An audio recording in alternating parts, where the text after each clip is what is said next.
தங்கமயில கூட்டிக்கிட்டு பாக்கியம் மாணிக்க 2 பேருமே இங்கேருந்து கிளம்புறாங்க. எவ்வளவு சொல்லியுமே இந்த குடும்பத்தில் இருங்க புரிஞ்சுக்கலனா இதுக்கப்புறம் நீ எதுக்கு நீங்க இருக்கணும்னு சொல்லி வீட்டுக்கு ஒரு வழியாக கூட்டிட்டு போகவும் செய்ய, பாத்தியாடா எம்புட்டு திமிருன்னு, செஞ்ச தப்புக்கு மனசார வருத்தப்பட தெரியல, ஆனா செஞ்ச தப்பை நியாயப்படுத்தி பேசுறதுக்கு மட்டும் எங்க வாய் மட்டும் நல்லாவே வருதுடா உங்களுக்குன்னு சொல்ல, ஆமா இந்த மாதிரி ஃப்ராடு குடும்பத்துக்கெல்லாம் சொல்லியா கொடுக்கணும் அப்படின்னு சரவணன் சொல்றாங்க. என்னைய பத்தியெல்லாம் இனி நீங்க கவலைப்பட வேணாப்பா, இப்பதான்ப்பா நான் ரொம்ப சந்தோஷமா இருக்கேன் அப்படின்னு சரவணன் சொல்லிட்டு போக பாண்டியன் ரொம்ப கஷ்டப்பட்டு நிக்கிறாங்க. நான் பார்த்து கல்யாணம் பண்ணி வச்ச பொண்ணு என் பையனோட வாழ்க்கை எப்படி ஆயிடுச்சுன்னு வருத்தப்பட்டு நிக்க, அப்பா என்னப்பா இவளை விட ஒரு நல்ல பொண்ணு நம்ம தம்பிக்கு கிடைக்காதா என்ன, நீங்க பாக்குற விட நான் என் தம்பிக்கு நல்ல பொண்ணா பார்த்து கல்யாணம் பண்ணி வைக்கிறேன்னு குழலி சொல்லிட்டு இருக்காங்க. ஃப்ராடு குடும்பம், இனிமே அந்த குடும்பத்தோட எந்த ஒட்டு உறவும் வச்சுக்கவே கூடாது, முதல்ல அவளை நம்ம தம்பி வாழ்க்கையிலேருந்து தீர்த்து விடுறதுக்கு என்ன செய்யணுமோ அதை செஞ்சு விடுங்க அப்படின்னு குழலி சொல்ல, என்ன தச்சு இப்படியெல்லாம் பேசிக்கிட்டு இருக்கேன்னு அங்க வந்த குழலியை பார்த்துட்டு அங்க ராஜி கேட்குறாங்க, என்னடி இதுக்கு மேலே வேற என்னடி பண்ணணும் அப்படின்ற மாதிரி சொல்லிட்டு இருக்கேன். அப்போ செந்தில் கதிர்னு எல்லாமே தாக்கவை பார்த்து கொஞ்சம் பொறுமையை யோசிக்கலாம்ல, எடுத்தோம் கவுத்தோன்னா அண்ணன் வாழ்க்கையில ஏதாவது எக்கு தப்பா நம்ம செஞ்சு அது அண்ணன் வாழ்க்கைக்கு பெரிய பிரச்சனை ஆயிடும்னு சொல்ல, டேய் இதுக்கப்புறம் வேற என்னடா முடிவெடுக்க போறான் சரவணன், அதான் சரவணன் எடுக்க வேண்டிய முடிவு எல்லாத்தையும் எடுத்துட்டான்லன்னு குழலி பேசிக்கிட்டு இருக்காங்க. மீனா ராஜு ஒருத்தர் மாற்றி ஒருத்தர் பார்த்துக்கிட, அக்கா என்னக்கா இது, தங்கமயில் அக்கா ரொம்ப ஃபீல் பண்ணி தான் என்கிட்ட சொல்லிட்டு இருந்தாங்க அப்படின்னு ராஜி இங்க மீனா கிட்ட சொல்ல, இருந்தாலும் அவங்க இவ்வளவு உண்மைகளை மறைச்சிருக்க கூடாது, நாம நகை விஷயம் மட்டும்தான் நம்ம கிட்ட மறைச்சிருக்காங்கன்னு நினைச்சோம், ஆனா பாத்தியா இதுக்கு பின்னாடி எவ்வளவு பெரிய பொய்ய அந்த குடும்பம் வந்துட்டு மொத்தமாவே சொல்லியிருக்காங்கன்னு. வீட்டில் இருக்கவங்க கோவப்படுறதுலே ஒரு நியாயம் இருக்குல்ல ராஜி அப்படின்னு மீனா சொல்ல, அதுக்கு ராஜியும் ஆமாக்கா வீட்டில் இருக்கவங்களுடைய கோவம் நியாயமானது தான், தங்கமயில் அக்கா தான் மாட்டிக்க கூடாதுன்றதுக்காக தான் வீட்டில் சரவணன் மாமா மேலே பழியை தூக்கி போடவும் செஞ்சுருக்காங்க. இந்த வீட்டில் அவங்க நல்ல மருமகளாக தானே இருந்திருக்காங்க, கொஞ்சம் யோசிச்சு பாருங்க, அவங்க அம்மா அப்பா பண்ண தப்புக்கு இவங்க என்னக்கா பண்ண முடியும்னு சொல்லி எங்க ராஜி சொல்ல, அது சரிதான் ராஜி, ஆனால் இவங்களாவது உண்மையை சொல்லியிருக்கலாம்னு சொல்ல, அது எப்படிக்கா சொல்ல முடியும், சொன்னது என்ன சின்ன பொய்யா, எவ்வளவு பெரிய பொய், அதெல்லாம் இந்த வீட்டில் திரும்ப சொன்னா என்ன ஆகும்னு அவங்களுக்கே தெரியாதா, ஒவ்வொரு நாளும் அதை நினச்சி அவங்க ஃபீல் பண்ணிகிட்டே தாங்க இருந்திருக்காங்க, இந்த உண்மை தெரிஞ்சால் என்ன ஆகுமோ என் வாழ்க்கை என்ன ஆகுமோன்னு அவங்க நினச்சிட்டே இருந்திருக்காங்கன்னு சொல்ல, என்ன இருந்தாலும் அந்த குடும்பத்தில் இருக்கவங்க செஞ்சது எல்லாமே தப்பு தான், அம்மா அப்பா தனக்கு நல்லது செஞ்சால் அதை ஏற்றுக்கிறதுக்கு நம்மளால், அதாவது அதை செய்கிறது நல்லது தான் அப்படின்றத நம்மளுக்கு நினைக்க தோணணும், செய்கிறது எல்லாமே இங்கே எடக்கு மடக்கான சில விஷயங்கள், அதெல்லாம் எப்படி தங்கமயில் அக்கா ஏற்றுக்கிட்டாங்கன்னு தான் எனக்கு தெரியவே இல்லைன்னு மீனா ராஜி கிட்ட சொல்லிட்டு இருக்காங்க.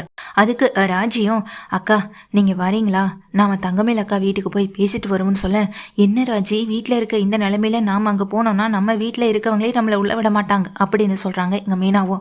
அதெல்லாம் சரிதாங்க்கா, அதுக்காக தங்கமயில் அக்காவும் கொஞ்சம் பாவம் இல்லையா, நம்ம போய் பேசி பார்க்கலாக்கான்னு சொல்ல, என்ன ராஜி பேசுகிறதா இருந்தால் நம்ம வீட்டில் இருக்கவங்க கிட்ட தான் பேசணும், சரவணன் மாமா கிட்ட தான் பேசணும், அங்கே போய் பேசி என்னாக போகுது, அவங்க இப்போ கூட அவங்க பொண்ணை இந்த வீட்டுக்கு அனுப்பி வைக்க தயாராக தானே இருக்காங்க அப்படின்னு சொல்ல, ஆமாக்கா நீங்கள் சொல்கிறதெல்லாம் சரிதான், ஆனால் நடந்த பிரச்சனையில் அவங்களும் ஏதாவது எக்கு தப்பான முடிவை எடுத்துடக்கூடாதுல்ல, நாம கொஞ்சம் ஆறுதலாக இருக்கும்னு தெரிஞ்சா அவங்க கொஞ்சம் நிம்மதியாக இருப்பாங்கல்ல அப்படின்னு எங்கள் ராஜி சொல்ல, நீ சொல்கிறதும் சரிதான் ராஜி அப்படின்னு வீட்டில் இருக்க 2 பேருமே கிளம்புறாங்க. எங்கடி கிளம்புறியன்னு சொல்லி கோமதி கேட்க, அத்தை மனசு சரியில்லை கொஞ்சம் வெளியே போயிட்டு வரோம் அப்படின்னு சொல்லிட்டு ராஜி மீனா 2 பேருமே வெளியே போக அங்கே நேராக தங்கமயில் வீட்டுக்கு தான் போகிறாங்க. அதே நேரத்தில் தான் சுகன்யா இங்கேருந்து கிளம்பி தங்கமயில கூட்டிகிட்டு போன அவங்க அம்மா அப்பா, அதுவும் இல்லாமல் பிரச்சனை ஏதோ நடக்குதுன்னு தெரிஞ்சுக்கிட்ட சுகன்யா உள்ளே இருக்க சக்திவேல் கிட்டையும் முத்துவேல் கிட்டையும் போய் பேசுகிறாங்க. ஆமாம் அக்காலாம் எங்க அப்படின்னு சொல்லும்போது, அவங்க எல்லாரும் ஏதோ கோவிலுக்கு போயிருக்காங்கன்னு சொல்ல, நல்ல வேலை வீட்டில் யாரும் இல்லை சொல்லிட்டு இருக்காங்க. என்னாச்சு எதிர்த்த வீட்டில் ஒரே பிரச்சனையாக இருக்க போல, என்ன பிரச்சனை அப்படின்னு சொல்லி கேட்குறாங்க.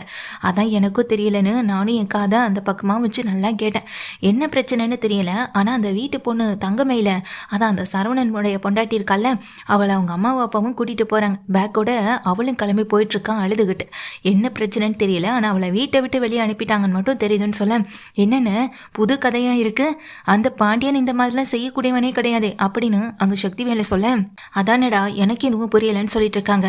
என்ன பிரச்சனையாக இருக்கும், ஏமா சோனியா நீ போய் கேட்க வேண்டியதானு சொல்ல, இல்லை நான் போய் எப்படி கேட்குறது, அதுவும் அந்த வீட்டை விட்டு வந்துட்டேன், இப்போ போய் அந்த வீட்டில் என்ன பிரச்சனைன்னு போய் கேட்க நினைக்கவும் முடியாதுல்ல அப்படின்னு சொல்லிட்டு இருக்க, ஆமாம் ஆமாம் நீயும் அங்கே போக முடியாது தான், ஆனால் அந்த பாண்டியன் அந்த பொண்ணை வீட்டை விட்டு வெளியே அனுப்பியிருக்கான், ஏன்னா இதை வச்சு நம்ம பெரிய பிரச்சனை உண்டாக்கிடக்கூடாதான்னு சொல்ல, என்னடா சொல்கிறேன்னு சொல்லி கேட்க, பிரச்சனை என்னன்னு தெரியாமல் நாம் என்ன இதில் கொண்டு போய் இங்கே விளையாட முடியும்னு அங்கே முத்துவேல் கேட்க, ஏன்னா பிரச்சனை என்ன ஏதுன்னு நம்ம சோனியாவை விட்டு தெரிஞ்சுக்கலாம், அதுவும் இல்லாமல் நாம் ஒரு ஃபோன் பண்ணி சொன்னால் போதும், இந்த மாதிரி மருமகளை கொடுமைப்படுத்தி வீட்டை விட்டு வெளியே அனுப்பிட்டாங்கன்னு சொல்லிட்டு நம்ம ஒரு இன்ஃபார்ம் பண்ணிட்டா போதுமே. அப்புறம் அந்த பாண்டியன் குடும்பத்துக்கு அசிங்கமாக படாது.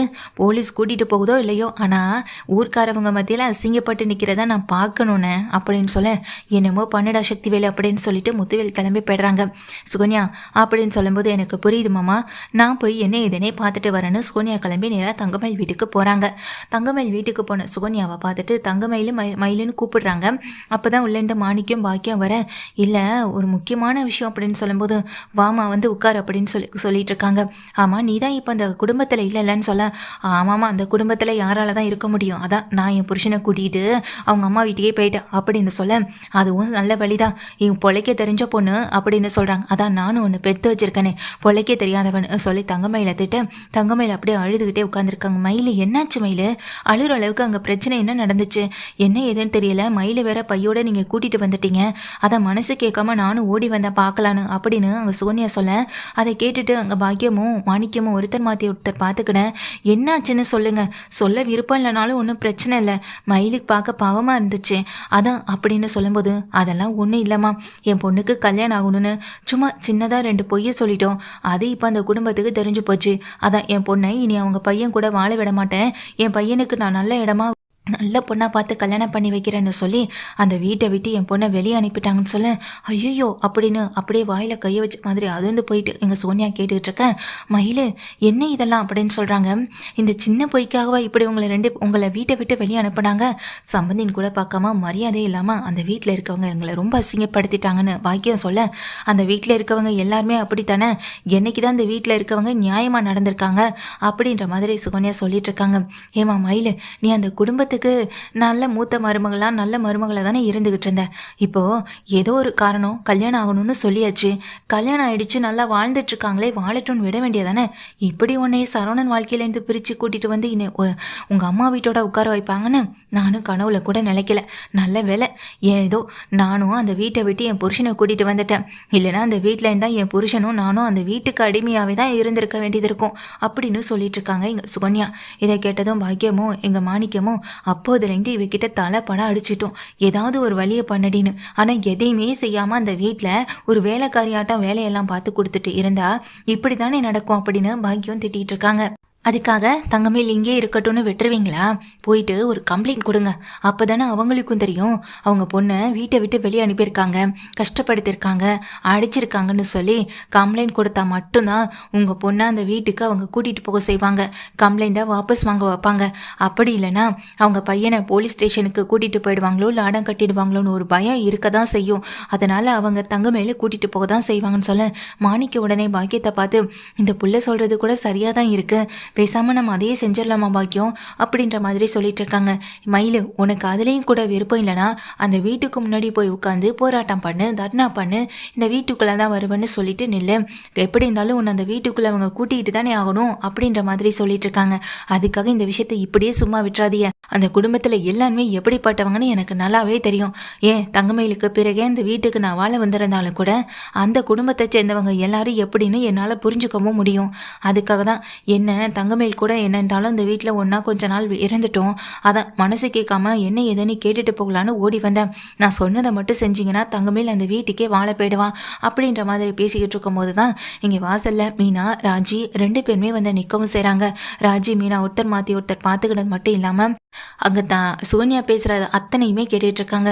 இங்கே பாரு மயில், அந்த வீட்டில் மீனாவுக்கும் ராஜிக்கும் கிடைக்கிற மதிப்பு மரியாதை ஒரு நாளும் உனக்கு அந்த வீட்டில் கிடைச்சதில்ல, கொஞ்சம் யோசிச்சு பாரு, அந்த வீட்டில் நீ என்ன தான் சந்தோஷத்தை அனுபவிச்சிருக்கன்னு, கட்டின புருஷனாலையும் சரி மாமனார் மாமியாரையும் சரி ரொம்ப கஷ்டத்தை மட்டும்தானே அனுபவிச்சிருக்க, ஒருவேளை உங்கள் பொண்ணை வந்துட்டு அந்த வீட்டுக்கு வாழ வைக்கவே விருப்பம் இல்லைனாலும் என்ன இருந்தாலும் அந்த வீட்டிலேருந்து நியாயப்படி பார்த்தா நீங்கள் செஞ்சது அனைத்தையுமே அவங்க திருப்பி செய்யணும், அதுவும் இல்லாமல் கோர்ட்டு கேஸு வக்கீல்னு அவங்க போனாலும் கூட இங்கே தங்கமயிலுக்கு ஜீவனாம்சம்னு சொல்லி அவங்க கொடுத்து தான் ஆகணும், இந்த சட்டம் எல்லாமே உங்களுக்கு தெரியும்ல, ஒரு பொண்ணை அடித்து துன்புறுத்துறதும் இங்கே இந்த மாதிரி மனசை கஷ்டப்படுத்துறதும் எல்லாமே ஒன்று தான், பேசாமல் நீங்கள் கம்ப்ளைண்ட் கொடுத்துருங்க, அங்கே அவங்க மாமா மேலேயும் அவங்க மாமியார் மேலேயும் கம்ப்ளைண்ட் கொடுங்க அப்படின்ற மாதிரி சொல்ல, போதும் நிறுத்து அப்படின்னு சொல்லிட்டு எங்கள் தங்கமயிலே கிளம்புறாங்க. தங்கமயில அங்கே நின்றுட்டு இருக்க சுகன்யாவை பார்த்து, உனக்கெல்லாம் வெக்கமாவே இல்லையா? எனக்கு ஆறுதல் சொல்கிறன்ற பேரில் எங்கள் 2 பேர் குடும்பத்துக்கும் இருக்கிற விரிசலை அதிகப்படுத்தணும்னு தானே இங்கே வந்து நின்றுட்டுருக்கேன். நான் எதுக்கு அவங்க மேலே கம்ப்ளைண்ட் கொடுக்கணும்? கம்ப்ளைண்ட் கொடுக்கணும்னா இதோ உட்காந்துருக்காங்களே என்னை பெத்த அம்மாவும் அப்பாவும், இதுங்க 2 பேர் மேலேயும் தான் கம்ப்ளைண்ட் கொடுக்கணும். எனக்கு கல்யாணமே வேண்டான்னு சொல்லி நான் இதே வீட்டில் இருந்துட்டு போயிருந்திருப்பேன். சுடர் வாழ்க்கை மண்ணாங்காட்டி வாழ்க்கைன்னு சொல்லி என் வாழ்க்கையை இப்படி குழி தோண்டி புதைச்சிட்டு இங்கே வந்து உட்காந்து அழுதுட்டோ அந்த குடும்பத்தை பற்றி பேசிக்கிட்டு இருக்க உங்களுக்கெல்லாம் என்ன உரிமை இருக்கு முதல்ல அப்படின்னு தங்கமேல் பேசுறாங்க. நீங்க சொன்ன பொய்க்கே முதல்ல நான் ஒத்துழைச்சிருக்க கூடாது. எனக்கு அவரை பிடிச்சு போனதுனால தான் நீங்க சொன்ன பொய்க்கெல்லாம் தலையை மட்டுமே ஆட்டிட்டு இருந்த பூம்பு மாடு மாதிரி இப்போ அதனால வர்ற கஷ்டத்தை நான் மட்டும் தானே அனுபவிச்சுட்டு இருக்கேன் அப்படின்னு சொல்லிட்டு இருக்காங்க. படிக்கல, வயசு, அப்புறம் இன்னும் சொல்ல முடியாத நிறைய விஷயங்களை போய் சொல்லியிருக்காங்கல்ல இவங்க. சொல்ல போனா அந்த வீட்டில் சில உண்மைகள் தெரிஞ்சோ அந்த வீட்டிலேருந்து என்னை காப்பாத்திட்டு இருக்கிறது ராஜி மீனாவும் மட்டும்தான். அப்படி இருந்து கூட அந்த வீட்டுக்கும் அந்த குடும்பத்துக்கும் துரோகம் பண்ண சொல்லி எப்படி உங்களால் இந்த வீட்டில் வந்து என்கிட்ட உங்களால் பேச முடியுது? என்னமோ என் மேலே உண்மையிலே அக்கறை இருக்கிற மாதிரி இங்கே வந்து பேசுகிறேன்ற பேரில் நடிக்கிறீங்களா? நான் முட்டாள் தான், நான் இல்லைன்னு சொல்லலை. இவங்க சொன்னதை எதையுமே நான் செய்யலை தான். ஏன்னா அந்த குடும்பத்தோட ஒத்துமை எனக்கு பிடிச்சிருந்தது. ஏன்னா நான் இந்த வீட்டில் இருந்த வரைக்கும் அந்த ஒத்துமையில் வாழ்ந்தது கிடையாது, அந்த சந்தோஷத்தில் வாழ்ந்தது கிடையாது, எதுவுமே எனக்கு அனுபவிச்சது கிடையாது. ஆனால் அந்த குடும்பத்தில் எல்லாமே எனக்கு கிடைச்சிது. எல்லாருடைய அன்பும் எனக்கு முக்கியமாக கிடைச்சிது. அதனால தான் இவங்க சொன்ன எதையுமே நான் செய்யாமல் அந்த வீட்டில் இருந்தேன். என்னைக்காதான் இருந்தாலும் இந்த உண்மை தெரியதான் போகுது. ஆனால் அதை விட முக்கியமாக நான் அவர் கூட இன்னும் கொஞ்ச நாள் வாழணுன்ற சந்தோஷம் என் மனசுக்குள்ளே வந்ததுனால தான் நானும் இவங்க கூட சேர்ந்துக்கிட்டு அந்த பொய்யை அந்த வீட்டில் சொல்ல வேண்டிய நிலைமைக்கு நான் ஆளாகிட்டேன். இவங்க மட்டும் உண்மையை சொல்லி கல்யாணம் பண்ணி கொடுத்துருந்தா எனக்கு நேரம் அந்த பிரச்சனை வந்திருக்காது. சொல்லப்போனால் இவங்க ஆரம்பத்திலேயே எல்லாத்தையும் சொல்லியிருந்தாலும் அவங்க நிச்சயமாக என்னை இந்த வீட்டுக்கு மருமகளாக தான் கூட்டிகிட்டு போயிருப்பாங்க. அப்போ உண்மையெல்லாம் தெரிஞ்சிடுச்சு. நம்ம யாருன்னு அவங்களுக்கு முழுசாக தெரியும். அப்படி இருக்கப்போ கவலைப்படாத ஒரு வாழ்க்கை நானும் வாழ்ந்துட்டு இருந்திருப்பேன். தப்ப முழுக்க என் அம்மா அப்பா மேலே வச்சுக்கிட்டு என் மாமனார் மேலேயோ மாமியார் மேலேயோ என் புருஷன் மேலேயோ கோவப்படுறதுனால என்ன ஆக போகுது? தப்பு பண்ணது நான், அதுக்கான தண்டனையை நான் தானே அனுபவிக்கணும் அப்படின்னு சொல்ல நீ ஈஸியாக சொல்லிடுவ. ஆனால் உனக்கு அப்புறம் சுடன்னு ஒருத்தி இருக்காளடி அப்படின்னு பாக்கியா சொல்ல உனக்கு அவ்வளவுதான் மரியாதை. அம்மான்னு உன்னை கூப்பிடுறதே பெரிய விஷயம்தான். பெத்த அம்மா யாராவது இந்த மாதிரி ஒரு துரோகத்தை பெத்த பொண்ணுக்கே செய்வாங்களா? எனக்கே சந்தேகம் வருது, நான் உனக்கு தான் பிறந்தேனா அப்படின்ற மாதிரி அப்படின்னு சொல்ல இதை கேட்டதும் மாணிக்க ஒரு மாதிரி பார்க்க, ஆமாப்பா நீங்கள் 2 பேரும் என்னை பெற்றீங்களா இல்லை வெளியிலேருந்து தூக்கிட்டு வந்தீங்களான்னு கூட தெரியல. சுடர் வாழ்க்கையை பற்றி கவலைப்படுற அளவுக்கு கூட என் வாழ்க்கையை பற்றி நீங்கள் யோசிக்கவே இல்லைன்னு தான் சொல்லுவேன் அப்படின்னு சொல்ல, அவளை படிக்க வச்சிங்க, என்னையே படிக்க வைக்கல. அவன் நல்லா இருக்கணும்னு நினைக்கிறீங்க. என் வாழ்க்கை எக்கேடு கேட்டு போனாலும் பரவாயில்ல நினச்சி யோசிக்கிறீங்க. சுடர், நான் உன்னை தப்பாக சொல்லலை சுடர். ஆனால் என் வாழ்க்கையை பற்றி கொஞ்சமாவது இவங்க அக்கறைப்பட்டிருந்தா இந்த அளவுக்கு பொய் சொல்லி ஒரு கல்யாணத்தை பண்ணணும்னு நினச்சிருந்துருப்பாங்களா அப்படின்னு அங்கே தங்கமேல் கேட்குற ஒவ்வொரு கேள்வியும் நியாயமானதாகவும் சரியானதாகவும் தான் இருக்கவும் செய்து. அப்போ அங்கே நின்றுகிட்டு இருக்க சுகன்யாவை பார்த்து, இனிமேல் இந்த வீட்டு பக்கம் வராதிங்க.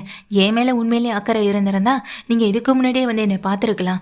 ஏன் இந்த பிரச்சனைக்கு அப்புறம் தான் வந்து பார்க்கணும் பேசணும்னு எந்த அவசியமும் இல்லையே. ஒழுங்கு மாதிரி தான் இந்த வீட்டை விட்டு கிளம்பு அப்படின்னு தங்கமேல் வேகமாக சத்தம் போட பின்னாடி நிற்கிற சுகன்யா அப்போ தான் வந்து தனக்கு பின்னாடி நிற்கிற இங்கே மீனாவையும் ராஜியையும் பார்க்குறாங்க. ராஜியும் மீனாவும் இங்கே 2 பேருமே காலை எடுத்து உள்ளே வச்சு உள்ளே வர அங்கே நின்றுட்டு இருக்க பாக்கியமுக்கு மாணிக்கம் ஒரு மாதிரி ஆகுது.